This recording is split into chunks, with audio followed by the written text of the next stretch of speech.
What is up, everybody, and welcome back to the Mid-Level Media channel, your hub for everything physical media and entertainment. I am Ken, and today, guys, I am very excited because I get to talk about Pulp Fiction on 4K. I was sent this beautiful 4K steelbook by Paramount to review and talk about on the channel. Look at this damn thing. It is so freaking nice. So nice. But yeah, I'm excited to talk about this. I watched it last night, so we're going to do a full breakdown of the movie. We're going to talk about the 4K restoration and also how it compares to the Blu-ray. We're kind of in a Quentin Tarantino 4K moment right now. We just got Reservoir Dogs and it was amazing. So we're going to talk about, does this Pulp Fiction transfer? Because there's a lot to live up to with that Reservoir Dogs transfer. Does it meet the standards set by Reservoir Dogs and Lionsgate? Is it as good as that Reservoir Dogs transfer? We're going to find out here in a second. But before we do that, guys, subscribe to the channel if you haven't already. We talk about Blu-rays and 4Ks and physical media, only the movies that you love. If you like that kind of stuff, hit the subscribe button. And also be sure to like this video and then comment down below, guys. What's your thoughts on Pulp Fiction? I'm sure it's a lot of your all's favorite movie of all time. This is a big movie. A lot of people love Pulp Fiction. A lot of people would say it is their favorite Quentin Tarantino movie. You get a steelbook, and I think this is like $29.59 or something right now, and then you get a standard slipcover, which I'll probably end up getting that as well. Double dipping because I love this movie so much. I need both the editions. I really like that slipcover, and that's $19.59, I believe, and this is $29.49. Yeah, let's talk about this movie a little bit. Came out in 1994, of course, written and directed by the notorious Quentin Tarantino. So when I was a kid, I grew up with this movie. This is not a movie that I just watched. I know I say that a lot on this channel, but I grew up with this movie. I probably watched this when I was like 10 or 11. My sister was big into Reservoir Dogs and Pulp Fiction and her friends, and they would always watch it, so I would always watch it with them. I was way too young to watch a movie like this for sure, but there are scenes in this movie that definitely stand out and have stuck with me my entire life. But I just remember, again, like I said with Reservoir Dogs, I did a review for that as well.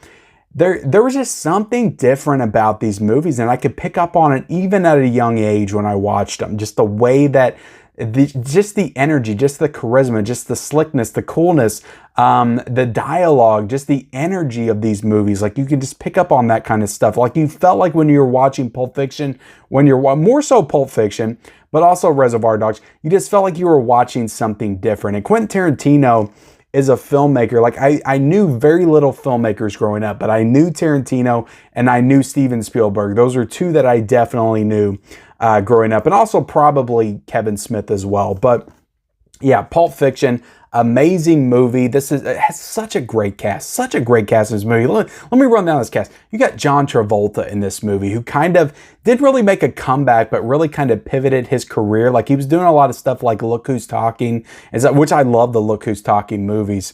For sure, but he was doing kind of like the more like family-oriented stuff, and then Tarantino kind of saw something in him. He was a big fan of Saturday Night Fever, which I just watched, and I love that movie as well. And he's like, I think that John Travolta, he's capable of something great, of something different. He can do a performance that's a little darker, a little bit more mature. Like, John Travolta is capable of great things, and I want to bring it out of him. So we cast John Travolta in this movie as Vincent Vega, and he is so great. I love John Travolta in this movie so much. You got Uma Thurman in this film, who's in it for a very brief period. Like, she's maybe in the movie for 20 minutes, maybe 25 minutes, but has such an impact on this movie. I mean, she's even on the poster of the damn movie. Samuel L. Jackson. This is probably the first Samuel L. Jackson movie I ever saw, and he definitely makes an impact. He has some of the best moments in the entire movie. Bruce Willis is in this movie. We'll talk about that in a second, but Bruce Willis is great in this movie for sure. You got, who's in this? I'm going to look at the back here because I'm forgetting everyone. Christopher Walken. You got Ving Rhames, who's great. Harvey Keitel. Tim Roth. How could I forget Tim Roth? Amanda Plummer. Just the cast in this. Eric Stoltz. The cast in this movie is absolutely insane, and they're all great. But this is really an intertwining tale. What Tarantino did with this movie, because a lot of people will give credit to this movie for like the non-linear storytelling. He did that in Reservoir Dogs, but the thing that he does with this movie that's different is he kind of applies an anthology format to it, whereas Reservoir Dogs was one story and it was kind of focused on a specific group of characters that all knew each other and were all working together. What this movie does is it kind of splits things up a little bit more. There's multiple different camps of characters in this film, and they're all intertwining and they all kind of meet throughout the film. You don't know how they connect until you get to the end, and then you kind of see how everything is formed. But when you're watching the movie, you're like, all these different pieces, you don't really understand how they connect. Whereas in Reservoir Dogs, you understand how they connect pretty much from the beginning of the movie, from the opening diner scene. So yeah, he kind of takes that intertwining nonlinear storytelling and just really takes it to the next level in this movie, where it's great in Reservoir Dogs, but in this movie, it's just a lot more intricate, and I would say just a lot more clever in its storytelling and its writing. He really perfected his writing in this and really just started to hone in on the art of filmmaking. Like everything that he established in Reservoir Dogs, he ups it here. There's so many memorable moments in this movie. Like I said, I remember for when I was a child, the whole dance scene in the Jackrabbit Slim Club with the John Travolta, Uma Thurman, just everything with Uma Thurman and John Travolta and Sam Jackson is just so incredibly memorable. But the one scene that I had to like cover my eyes when I was a kid, like it still gives me the chills. Still gives me anxiety when I watch it today, but that adrenaline shot, and I'm not trying to spoil stuff. If you haven't seen this movie, first off, go watch this damn movie, buy this 4K. But the adrenaline shot they give Uma Thurman in her chest, like that always upset me when I was a kid. I just did not like watching that at all. But the movie just has such an energy to it. Just has such an energy and a tempo. It's 2.5 hours long, but they fly by. My only issue with this movie, and this is why, like, I think about this a lot for some reason when I think about Tarantino. He's one of my favorite filmmakers, if not my favorite filmmaker, because I don't think the guy's had a miss. But when I think about his movies, I'm like, there's just so many of his movies that I could put as my number one. There's just so many great movies. So Pulp Fiction, I have often said, is my number one Tarantino movie, but I love Kill Bill with everything in me, Volume 1. So there's other days I put Kill Bill as number one, but then I watched Once Upon a Time in Hollywood. I was like, maybe this is his best movie. I love The Hateful Eight. Like Django is so great. Inglourious Basterds, like there's just so many great Tarantino movies to think about. But I do have a criticism with this movie. So the Bruce Willis stuff, I'm not a huge fan of. It's not that it's not good. I don't think it's bad. Like I am entertained by all the Bruce Willis stuff, especially when he gets the freaking katana. That's a killer scene for sure. But I just feel like the movie loses a little bit. Like I love everything with John Travolta, with Sam Jackson, with Uma Thurman. Like they just have such a dynamic. And it's just, again, like I said, just an energy. Like there's a tempo to this movie. And when Bruce is brought in, he's good. And the movie's still good, but it's kind of lesser than at that point. Again, not saying it's bad. It's just lesser than the first like hour of this movie for me. But again, I love where it goes, and I love where that whole storyline goes and how it connects to everything else. So that's the only bad thing I can really say about this one. Again, it's not even really a bad thing, but it's just like a personal criticism, I guess. So the movie look, as far as the score, I gotta give this movie a 5 out of 5. It's a perfect film. What do you want me to say? Now let's get into why you guys are here. And that's talking about the 4K restoration, the 4K transfer. So this is a native 4K transfer with Dolby Vision and HDR10, and the Blu-ray is also a 4K scan. Now I did pop in my Blu-ray that I have, and I also popped in this Blu-ray, and I didn't see too much of a difference between those, if any. But anyway, we're not talking about the Blu-ray here. We will talk about how it compares. This is a very good restoration. Now, when I think about this restoration versus the Reservoir Dogs restoration, it's definitely not as good. It's not as big of a jump, I guess. I can't say it's not as good. This is a really great restoration, but it's not as good. Like my mind was not blown by the Pulp Fiction 4K restoration like it was the Reservoir Dogs. Like when both of these movies open up in a diner. Both of these movies open up in a diner. So when you open up in Reservoir Dogs, and you get the close-up images on everybody's faces that's circling around the table, like, oh my God, I was just like, this is 4K right here. And when it opens up in Pulp Fiction, I'm kind of just like, is this an impression? I'm kind of like squinting to look, and that's not a great scene to open up because it's like real smoky and stuff, and there's a lot of stuff going on. It's kind of panned out a little bit. But you got Tim Roth, you got Amanda Plummer. And I don't know, it's got the HDR, it's got the Dolby Vision. I didn't really see the vibrancy of the colors just kind of popping initially, but that's not to take away from the entire movie. I just didn't notice a big jump like when I first got into the movie. So at first when I watched this, I was like, what's going on here? Is something wrong with me? Is this not as good as what everybody's saying? Because I've heard great things about this transfer before I went into it. So it's definitely not as big of a jump, but what I will say is the jump between the Reservoir Dogs Blu-ray and this new 4K, it was substantial because the Reservoir Dogs Blu-ray sucked. It wasn't good at all. It was like DVD quality, whereas the Pulp Fiction Blu-ray is pretty good. It's a pretty good Blu-ray.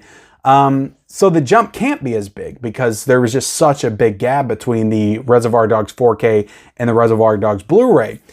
But still, this is a great improvement, and the addition of the HDR and the Dolby Vision really adds to it in some specific scenes. Definitely some standout moments. To me, the standout moment of the entire movie is the Jack Rabbit Slim's restaurant. Like when Uma Thurman and John Travolta, Mia and Vincent, I guess I should call them by their, I always want to call them by the actors, but when they pull up to the restaurant and they get out in just all the bright neon colors while they're walking up to it, when they get inside, there's so much colors, there's so much blue and red, and they sit down, they get their milkshakes and stuff, and they're up dancing, like all that stuff. Like you experience such depths in those moments, and the contrast level is just so incredible. And you really get a feel for how great this 4K restoration is in those moments. So that's a great scene as well. Really all the Mia and Vincent stuff, like from the moment like they meet in the house, and then they go out, and then the whole thing with the cocaine and stuff and the heroin later on, like all that stuff looks phenomenal. Then you also have when Bruce meets Marcellus Wallace in the bar, and you have all the red lights and the close-up on Bruce Willis' face. That stuff, that really highlighted to me just how much detail is in this, just how much depth and clarity is in this 4K restoration, because you could just see everything on Bruce's face with the red lights.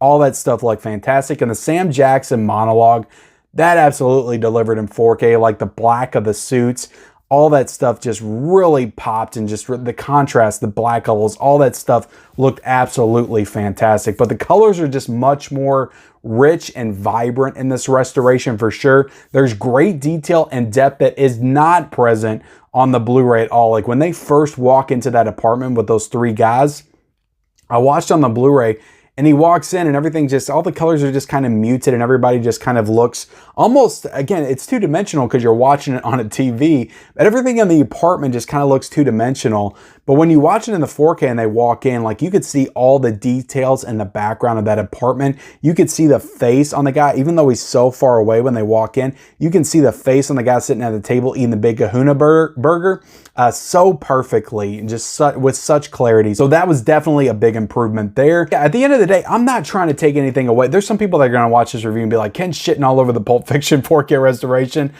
I'm just saying that it's a very good transfer. Is it a great transfer? Is it a mind-blowing transfer like Reservoir Dogs was? Not to me. There was some moments, some scenes that did not pop like I wanted them to. This whole movie consistently did not impress me like Reservoir Dogs did. The entire runtime of Reservoir Dogs, I was like, oh my God, I can't believe they were able to do this. I didn't have any of those moments like that in Pulp Fiction, maybe outside of the Jack Rabbit Slim's Mia and Vincent scene. Maybe it, and a couple other stuff throughout. So still a really great transfer. Again, I'm not saying it's not a great transfer. I'm just saying it's not a mind-blowing transfer. They still did a great job with this, and this is still the best this movie's looked, and I absolutely recommend that you upgrade it. Again, the Reservoir Dogs, though, it's a high bar to hit. I think that's the best 4K restoration of the year for my money. So that's a high bar to hit. There's a lot of movies that aren't going to hit that, but Pulp Fiction is still a great 4K restoration that I would absolutely recommend. Now, getting into the sound, it is still the same 5.1 DTS HD master audio that was present on the Blu-ray, so they did nothing with the sound here. But again, it's not a super like action-packed movie. There's a lot of dialogue in this movie. There's a lot of music. There's a lot of great sound cues, but I don't think that Dolby Atmos was really necessary for this kind of movie. So I think the 5.1 sound is perfectly fine, and everything sounded great to me. just listening to it on my soundbar, but everything sounded fantastic. The special features are all the same from the previous Blu-ray release. They did nothing new here, which again is always a disappointment for me. I say if you're going to do a new edition, do some new special features, a new commentary, but you know, whatever. All the special features on here are great. I actually watched the 45-minute one where they kind of run through all the actors. I don't know when that was filmed. I think maybe in 2011 for the first Blu-ray release, but that's a great little kind of documentary of the movie, just talking about just has all the cast, like talking about their interactions with Quentin in the making of the movie. That's pretty good. And then the one with all the critics talking about the movie and the importance of Pulp Fiction and film history, that was a good one as well. But those are the two ones that I watched with this edition because I'd never seen those before, and they were both great. So the special features present here are all great, but there's nothing new. So I got to mark it down a little bit. And this steelbook right here, I really do like this steelbook. It's not my favorite steelbook of the year, but I do really like this steelbook a lot. So I kind of do a little unboxing here.